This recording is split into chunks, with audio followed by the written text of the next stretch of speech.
குமரா போற்றி போற்றி. நாம் சனி பயிற்சி பலன்களை பார்த்து கொண்டிருக்கிறோம். அந்த வரிசையிலே தனுசு ராசிக்கான பலன்களை பார்க்கலாமா?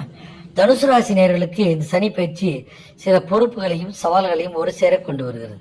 உங்கள் ராசிக்கு 2 மற்றும் 3ஆம் இடங்களுக்கு அதிபதியான சனி பகவான் இப்போது 4ஆம் இடமான சுகஸ்தானத்தில் சஞ்சாரம் செய்கிறார். இது அர்த்தாஷ்டம சனி என்று அழைக்கப்படுகிறது.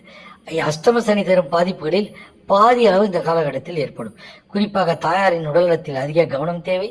வண்டி வாகனங்களில் செல்லும் போது நிதானத்தை கடைபிடிப்பது அவசியம். சனி பகவான் உங்கள் ராசிக்கு 2ஆம் இடத்திற்கு அதிபதி என்பதால் பொருளாதார ரீதியாக பெரிய பாதிப்புகள் இருக்காது.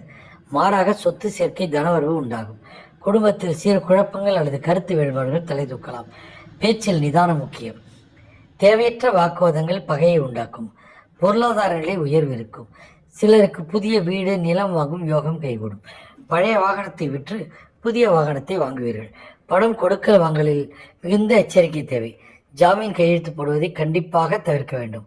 பராமரிப்புக்காக அதிக பணம் செலவாகும். தொழில் மற்றும் உத்தியோகத்தில் பணிச்சுமை அதிகமாக இருக்கும். உங்கள் கடின உழைப்பிற்கு மட்டுமே பலன் கிடைக்கும். குறுக்கு வழிகளை தவிர்க்கவும். உத்தியோகத்தில் இருப்பவர்களுக்கு பணியிட மாற்றம் அல்லது வெளியூர் பயணம் உண்டு.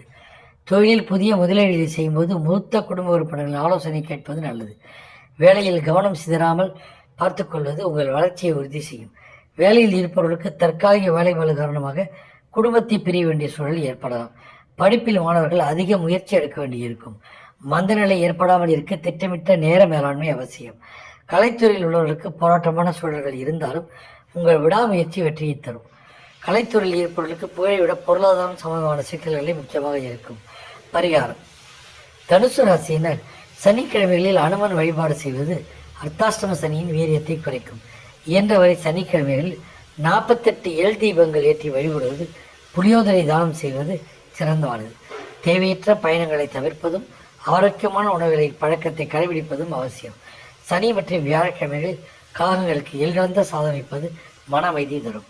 அரசமர பிள்ளையாருக்கு மலர் மாலை அணிவித்து வழிபடுவது நன்மை தரும். வாழ்க வளமுடன். ஓம் சிவாய நமச்சிவாய.